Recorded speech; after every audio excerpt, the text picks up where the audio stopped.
तुम्हारा कमरा बहुत खूबसूरत बनेगा। हर चीज बहुत प्यार से होगी।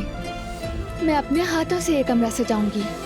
इसके हर कोने में मीरा और बारान का प्यार महकेगा। इंसान दुनिया से मोहब्बत करना अपने घर से ही सीखता है।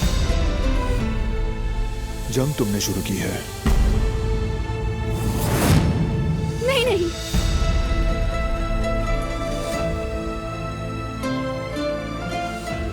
वहां पर हम दोनों के हाथ के निशान होने चाहिए। अच्छा आइडिया है। चलो।